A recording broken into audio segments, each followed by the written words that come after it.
오늘은 우림과 둠밈에 관해 설교하려고 합니다. 여러분께서 이 표현을 들어본 적이 있으실 것입니다. 그러나 과연 이것이 무엇인지 정확히 아시는 분은 많지 않으리라 생각합니다. 오늘 본문을 중심으로 연관된 구절을 살펴보면서 두 차례에 걸쳐서 다음과 같이 세 가지로 우림과 둠밈에 대해 생각해 보려고 합니다. 첫째, 우림과 둠밈의 정체. 둘째, 우림과 둠밈의 사용. 셋째, 우림과 둠밈의 응용. 첫째입니다. 우림과 둠밈의 정체. 우림과 둠밈은 구약 성경에 나오는 표현입니다. 신약 성경에는 나오지 않습니다. 이 우림과 둠밈이라는 이 한 짝의 표현 그대로는 구약 성경에 4번 나옵니다. 그리고 순서를 바꾸어서 둠밈과 우림으로는 한 번 나옵니다.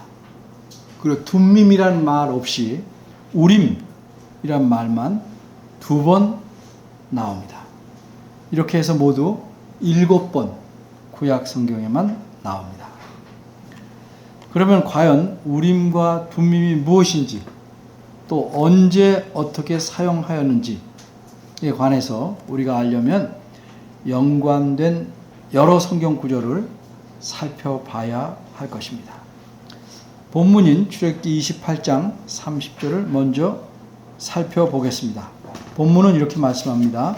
너는 우림과 둠밈을 판결 흉패 안에 넣어 아론으로 여호와 앞에 들어갈 때에 그 가슴 위에 있게 하라. 아론이 여호와 앞에서 이스라엘 자손의 판결을 항상 그 가슴 위에 둘지니라 라고 말씀합니다. 이 말씀은 누가 누구에게 하신 말씀일까? 여러분께서 짐작은 하시겠지만 돌다리도 두들겨보고 건너듯이 우리는 분명하게 이 본문 말씀의 내용을 정확하게 살펴봐야 합니다. 하나님께서 시내산 아래 광야에서 애굽에서 이미 이끌고 나오신 이스라엘 백성 전체와 언약을 맺으셨습니다. 이때 백성을 대표하는 이는 모세입니다. 이렇게 하나님과 사람이 언약을 맺을 때 사람을 대표하는 이를 중보자라고 합니다.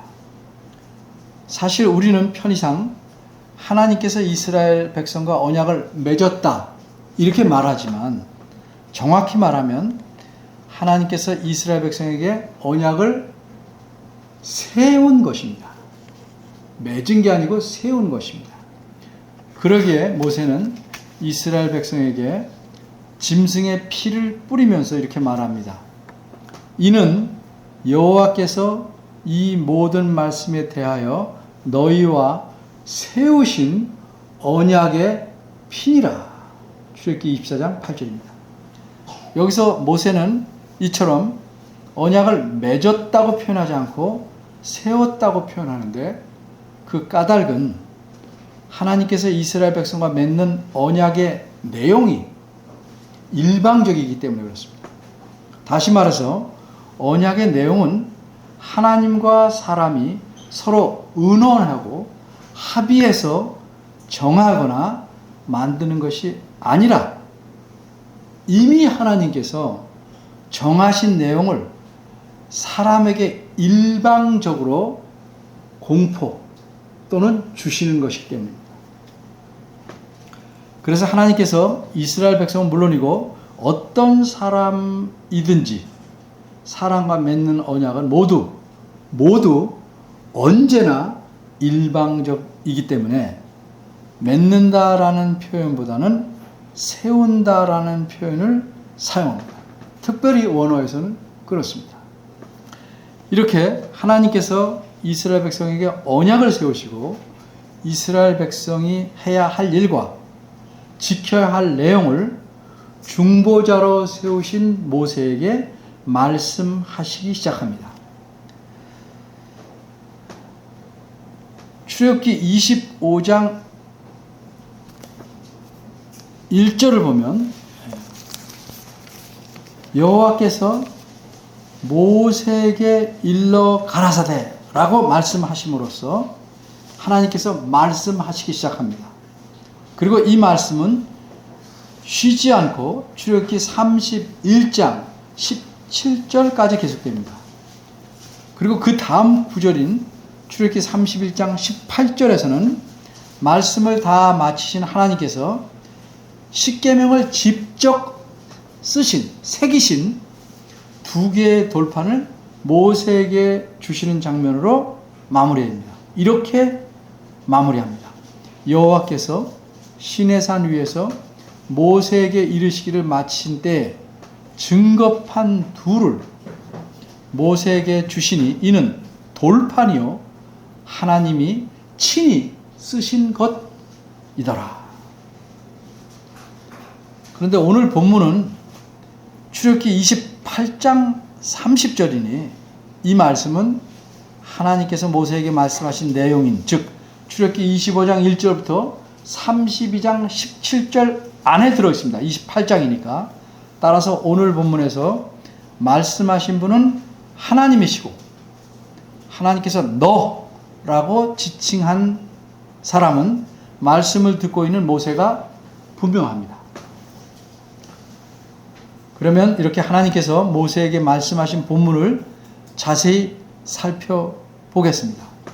하나님께서 이렇게 말씀하셨습니다. 너는 우림과 둠밈을 판결 흉패 안에 넣어 아론으로 여호와 앞에 들어갈 때 그 가슴 위에 있게 하라. 아론이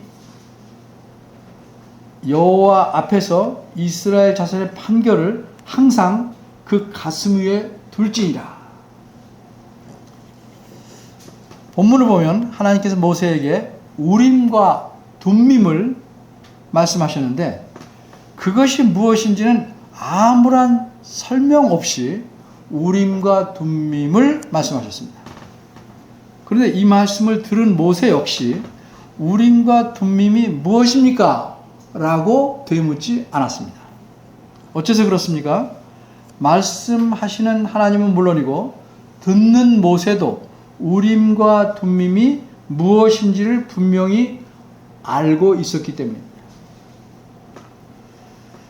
그래서 하나님께서는 우림과 둠밈에 대해 전혀 설명하시지 않고 그것을 어떻게 해야 하는지에 대해서만 말씀하시게 된 것입니다.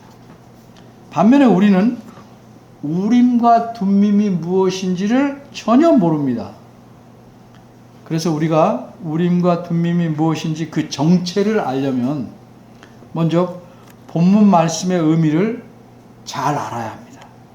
그렇게 하려면 본문에 나오는 낱말과 표현 여러 개를 먼저 알아야 됩니다. 그것들을 차례로 살펴보겠습니다. 하나님께서 모세에게 너는 우림과 둠밈을 판결 흉패 안에 넣어라 라고 말씀했습니다. 먼저 판결 흉패가 무엇인지 알아보겠습니다. 우리가 알 수 있는 사실은 판결 흉패 안에 넣어라 그랬으니까 판결 흉패라는 것은 우림과 둠밈을 넣을 수 있는 곳이다 라는 사실입니다. 그럼 이런 판결 흉패가 무엇입니까? 이를 알기 위해서 대제사장의 복장이, 의상이 어떠한지를 살펴보겠습니다. 대제사장은 제사장들 중에 한 사람이지만 다른 제사장들과 달리 성소는 물론이고 다른 제사장들은 성소까지만 들어와요. 성소의 안쪽에 있는 지성소까지 들어갈 수 있는 사람입니다. 그러나 대제사장이 아무 때나 자기가 원할 때 지성소에 드나들 수는 없습니다. 지성소에는 1년에 단 한 번 유대 달력으로 7월 10일 내일 유대 달력입니다. 양력이 아니고 7월 10일, 즉 그날을 속죄일이라고 그러는데 속죄일에만 들어갈 수 있습니다. 1년에 단 한 번입니다. 그러기에 대제사장의 복장은 다른 일반 제사장들의 복장과는 세 가지 점에서 다릅니다. 첫째는 에봇, 대제사장은 에봇을 입습니다. 다른 제사장은 에봇을 입지 않습니다. 에봇은 뭐냐면 파란색 겉옷 위에 입는 조끼입니다. 우리가 한복에 입는 마고자라고 그러나요? 네, 그 위에 있는 조끼인데 이 조끼는 옆면은 트여 있어요. 붙어 있지 않고 단지 앞면과 뒷면이 어깨에 붙인 띠로서 견대라고 그래요. 어깨 견자에 띠, 견대로 연결된 그런 특수한 조끼입니다. 그리고 이 에봇에는 허리에 이렇게 딱 고정하는 띠가 달려 있습니다. 그럼 이런 조끼를 입는 목적은 무엇이냐? 호마노라는 보석을 이 어깨 띠에 좌우에 6개씩 달고 가슴에는 흉패를 부착, 달기 위해서입니다. 그래서 에봇을 입습니다. 둘째로 대제사장은 에봇 위에 이 가슴에 흉패를 붙입니다. 에봇 위에 붙입니다. 흉패는 패라는 말 때문에 혹시 딱딱한 쇠나 나무라고 오해하시면 안 됩니다. 패라는 말은 붙이는 것이란 뜻이지 그 재질이 무엇이냐 아닙니다. 뒤에 나오겠지만 패는 쇠 붙일 수도 있고 오늘 읽은 말씀에서 예수님 머리 위에 붙은 패는 나무입니다. 그러니까 패는 붙이는 걸 가리키는 거지 그 재질을 말하는 게 아닙니다. 여기서 흉패는 가슴에 붙이는 천입니다. 헝겊입니다. 그 길이와 너비가 가슴 밖으로 나가면 안 되죠. 그러니까 보기 좋게 한 뼘, 약 그걸 다른 말로 반 규빗, 우리식으로 말하면 25cm 정도 되는 정사각형입니다. 에봇은 대제사장의 앞면과 뒷면을 이렇게 덮지만 흉패는 에봇의 앞면, 제사장의 가슴에만 붙입니다. 그리고 이 흉패를 에봇과 연결해서 붙이기 전에 흉패에는 보석을 달아야 됩니다. 근데 이 보석을 달려면 보석들을 금태로 이렇게 달 묶어야 되고 물리고 정금, 맑은 금으로 따은 일종의 노끈 사슬이죠. 로 메어서 흉패에 붙입니다. 이렇게 보석을 붙인 흉패를 에봇에 다는데 이 흉패 위쪽과 아래쪽에는 금으로 만든 고리가 2개씩 있습니다. 이쪽에 하나, 이쪽에 하나, 이쪽에 하나, 이쪽에 하나. 그래서 위쪽 고리는 또 금으로 만든 그 사슬과 연결해서 에봇의 양쪽 어깨띠에 있는 금태에 연결합니다. 그래야 고정되어 있죠. 그리고 아래쪽 고리들은 에봇의 띠에 있는 허리띠에 있는 고리와 연결합니다. 그래 고정될 수 있으니까. 잘 상상하면서 들으십시오. 이렇게 해서 흉패를 위와 아래 이렇게를 연결해서 에봇에 단단하게 붙이게 됩니다. 그런데 이렇게 흉패의 이 금 고리를 에봇 고리와 연결할 때는 끈을 사용할 수밖에 없는데 하늘을 상징하는 파란색 끈, 청색 끈을 사용합니다. 그리고 이게 안에서 연결되기 때문에 겉에서는 보이지 않습니다. 아까 흉패에는 보석을 붙인다고 말씀드렸는데 몇 개를 붙이는가? 4줄을 붙이는데 한 줄에 3개씩, 4개, 그래서 3, 4, 12, 12개를 붙입니다. 그리고 이 흉패에 달한 보석에는 각각의 보석에 이스라엘 12지파 이름을 하나씩 새깁니다. 그러니까 보석 하나가 각 지파를 상징하는 것입니다. 이렇게 흉패에는 각기 다른 종류의 보석 12개를, 보석 종류가 달라요. 뭐 호마노, 무슨 뭐 사파이어, 뭐 진주 이런 식으로 다 12개를 매답니다. 이처럼 하나님께서 자기 백성 전체를 상징하는 물건으로 깡통이나 돌멩이를 사용하지 않고 세상에서 가장 가치 있게 여기는 보석을 사용하시는 것은 어떤 의미가 있겠습니까? 하나님께서 자기 백성을 그토록 귀하고 가치 있는 존재로 여기신다 하는 사실을 알려주는 겁니다.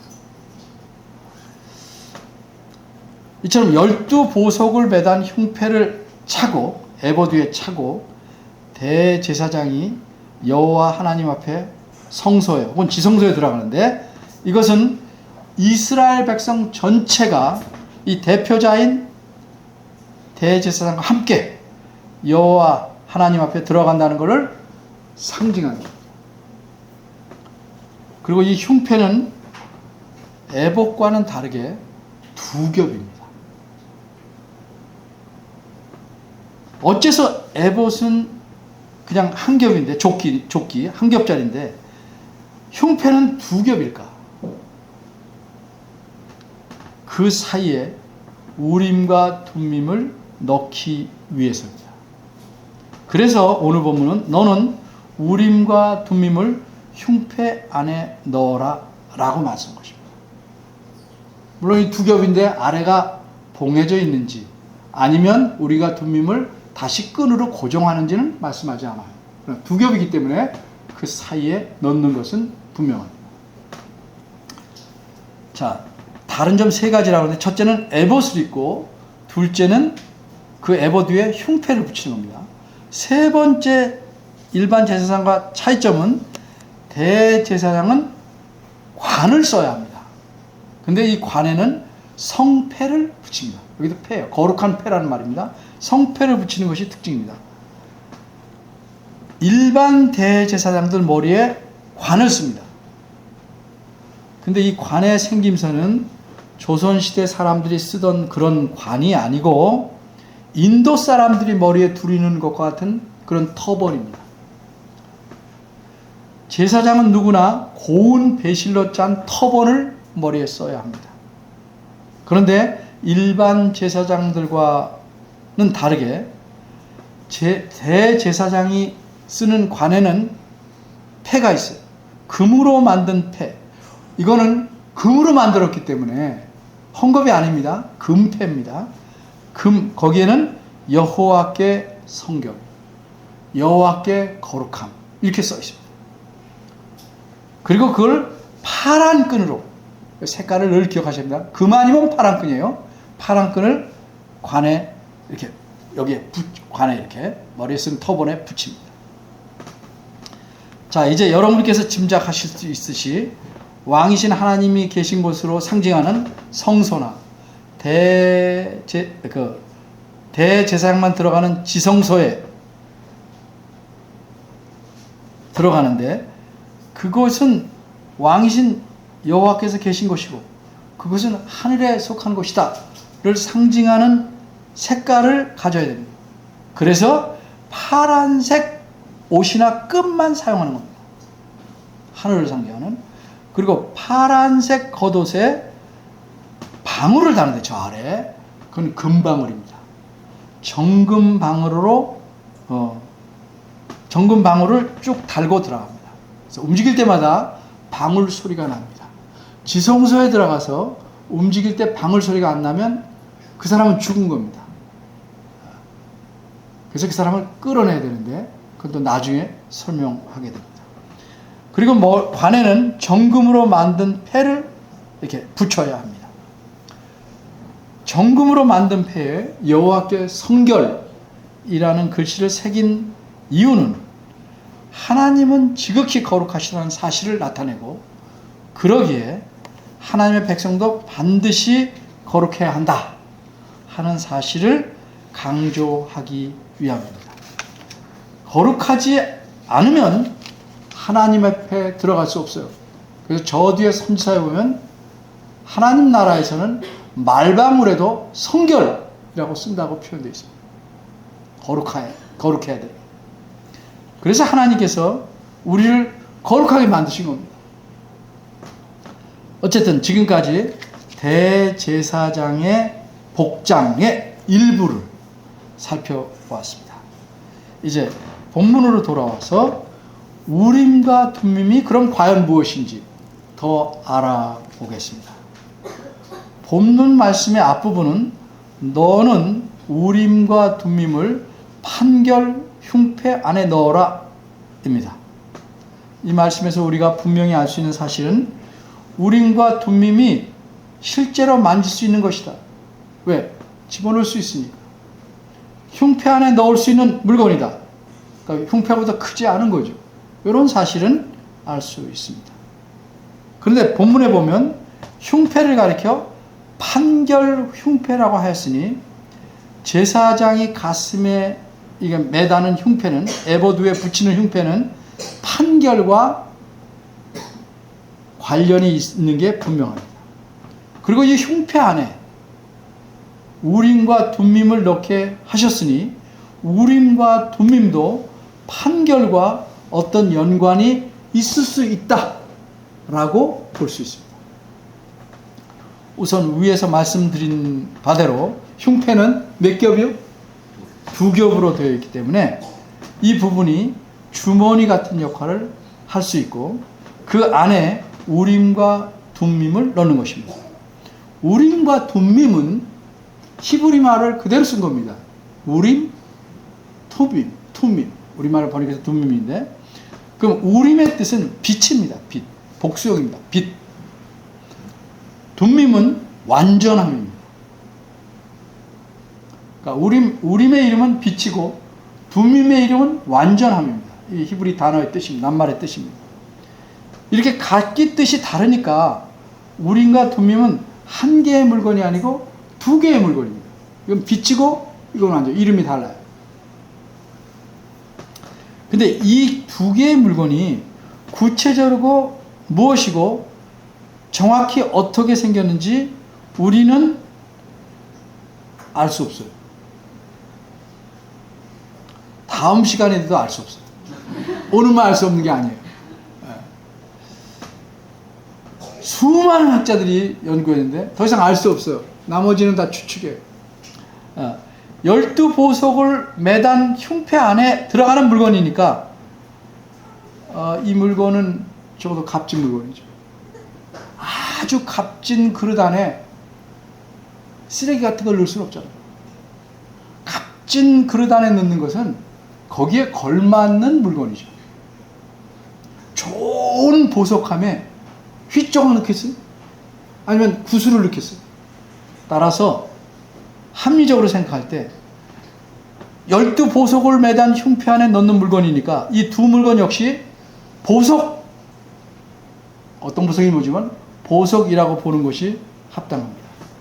그리고 이 우림과 둠밈의 크기는 이 2개를 그 길이와 너비가 한 뼘 크기니까 이 한 뼘 각각의 한 뼘 크기인 우림과 둠밈을 흉패 안에 함께 넣으니까 2개 합해서 그죠? 합해서 한 뼘을 넘지 않아야죠. 그죠? 네, 흉패가 한 뼘이니까. 그래서 가만히 생각하면 각각이 보통 사람의 주먹보다는 더 크지 않았을까. 이게 합하면 요 정도면 한 뼘 정도 되니까 각각 하나가 보통 사람의 주먹보다 크지는 않았을 것이다. 이렇게 생각할 수 있겠습니다. 그런데 이 2개의 물건이 어떤 목적을 위해서 사용되는가? 한 가지 목적을 위해서 사용됐다는 사실은 어디서 알 수 있냐면 이름에서 알 수 있습니다. 이름. 먼저 영어에서 예를 듭니다.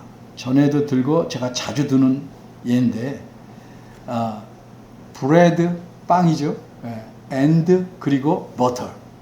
근데 읽을 때 이건 브레드 앤드 버터라고 절대 안 읽습니다. 브레드 앤 버터 이렇게 말해요. 앤드가 확 줄어요. 브레드 앤 버터 이렇게 읽는데 어쨌든 브레드 앤 버터라는 표현인데 이것은 하나씩 말하면 그 뜻이 빵과 버터입니다.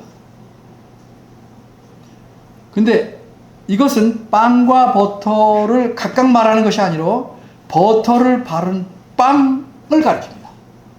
버터를 빵에 바른 겁니다. 그래서 읽을 때도 브레드 앤 버터라고 있습니다. 우림과 둠밈이라는 것도 히브리어라는 언어의 용법상 마찬가지입니다. 앞에서 말씀드린 대로 우림은 뭐죠? 빛. 둠밈은 완전함. 따로 이 뜻이 따로 노는 게 아니고 이 둘은 다른 걸 의미하는 게 아니고 하나의 뜻을 나타내는 건데 나눠 쓰는 겁니다.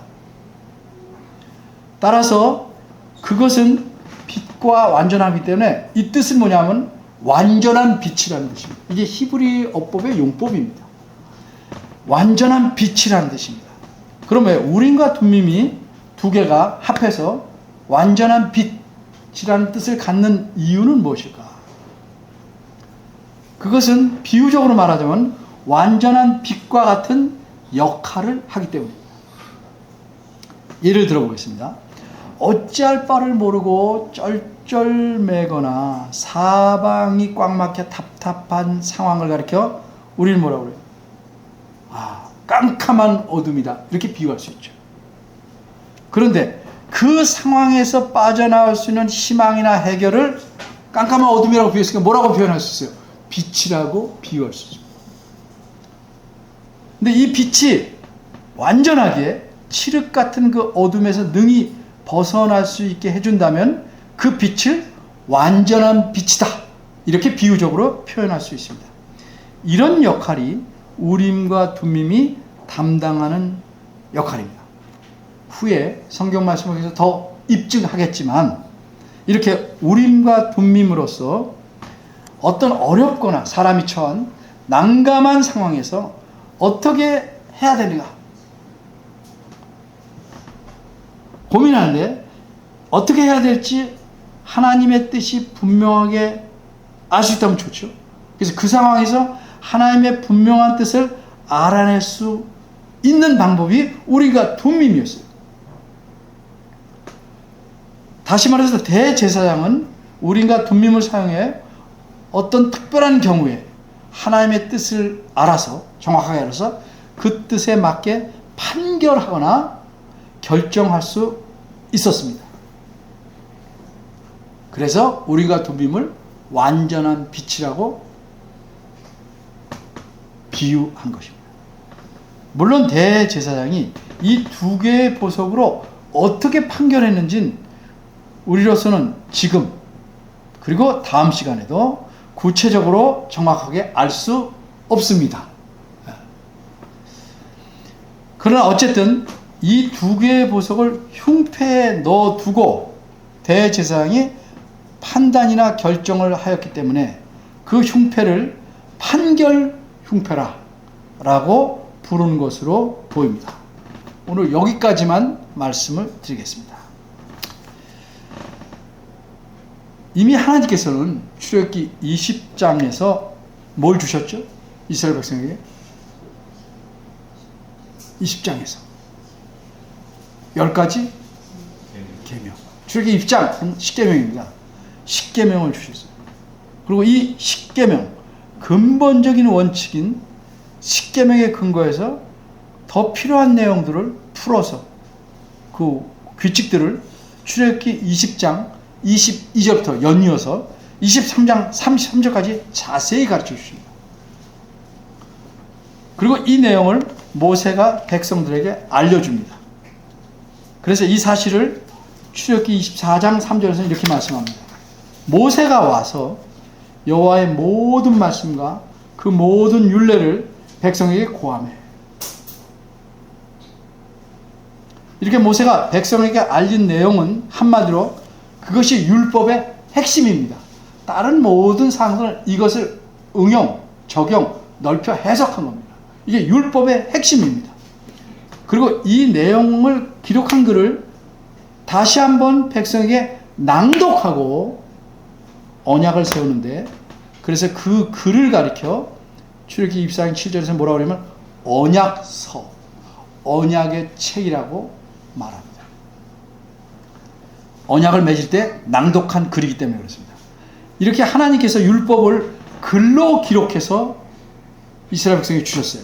그럼에도 불구하고 이스라엘 백성이 모든 상황에서 하나님의 뜻을 분명히 알기는 어려웠습니다.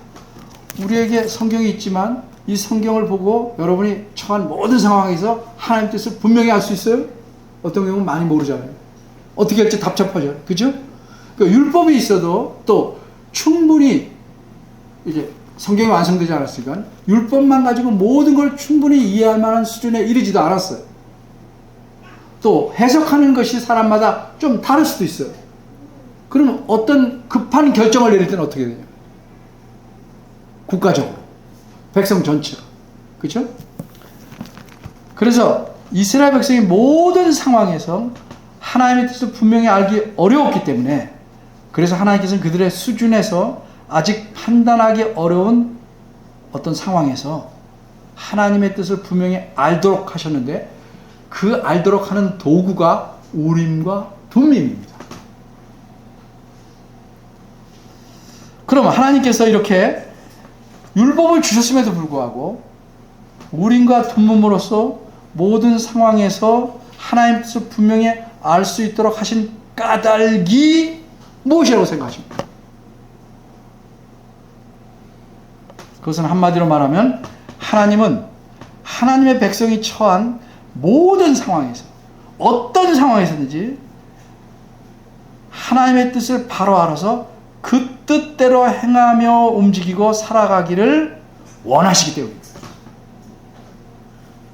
매사에 모든 일에 하나님의 뜻대로 행하기를 원하시니까 율법적 외에 모든 상황에서 알 수 있는 기구, 우림과 둠밈을 주신 것입니다. 이 사실을 우리가 기억하고 우리는 어떻게 살아가는지 생각해 봐야 됩니다. 모든 상황에서 그리고 매사에 과연 우리가 하나님 뜻을 우선으로 그리고 바르게 알아서 그 뜻대로 살아가려고 힘쓰는가? 우리는 어쩌면 크게 보이는 일에서는 아니면 자기에게 중요하게 보이는 일에서는 때로는 급한 일에서도 잊어먹고 내 뜻대로 살려고 그러죠. 그러다가 가끔 하나님 뜻 생각해 보려고 하지 않는가요? 그럼 여러분 중에 이렇게 생각할 분도 있어요. 아, 나에게도 혹은 우리에게도 우림과 둠밈이 있다면 언제든지 그걸 통해서 하나님께 뜻을 물어서 그 뜻대로 살 수 있으면 참 좋겠다.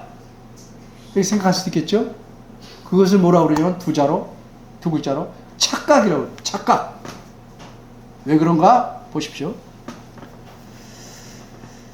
우림과 둠밈이 있었던 이스라엘 백성은 어째서 모든 일에 하나님 뜻대로 살지 못했나?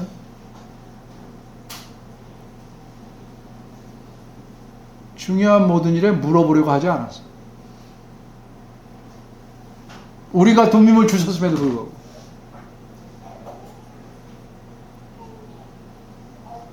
그래서 출애굽한 첫 세대가 어른만 60만이 두 사람 빼고 광야에서 40년간 헤매다가 다 그 죄악으로 죽고 말았습니다. 우리가 둠밈이 있음에도 불구하고 하나님 뜻대로 살지 못했다 이 말이죠. 그러니까 정말 중요한 것은 우림과 둠밈이 우리에게 있느냐가 아니고 나의 마음이에요. 마음. 어떤 마음입니까? 크고 작은 모든 일에서 언제나 하나님의 뜻을 먼저 알아내고 그 뜻대로 결정하고 행하려는 마음입니다.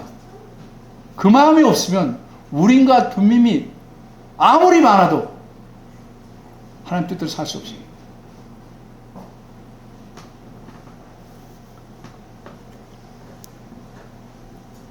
하나님 뜻을 먼저 생각하려면 우리 마음이 우선적으로 하나님과 그분의 뜻에 집중되어 있어야 돼요. 항상 이게 습관처럼 아주 몸에 딱 붙어, 마음에 딱 붙어 있어야 됩니다. 매사에 무엇을 먼저 생각합니까? 제가 바라기는 우리가 하루하루 살아갑니다.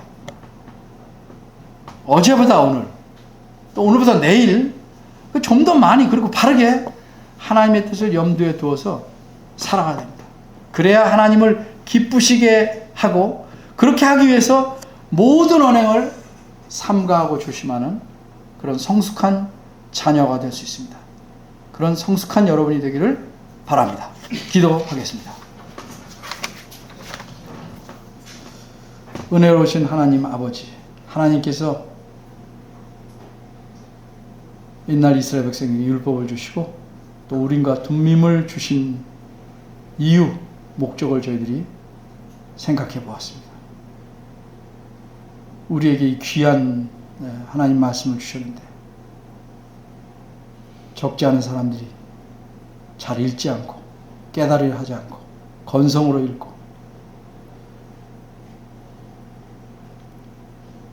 이렇게 살아갑니다. 저를 긍휼히 여기시고 하나님 뜻을 알기에 힘쓰고 알면 그 뜻대로 살기에 더욱 애쓰는 저희들 되기를 원합니다. 저희를 긍휼히 여기시고 도와주시옵소서. 깨닫게 하여 주옵소서. 예수의 이름으로 기도합니다. 아멘.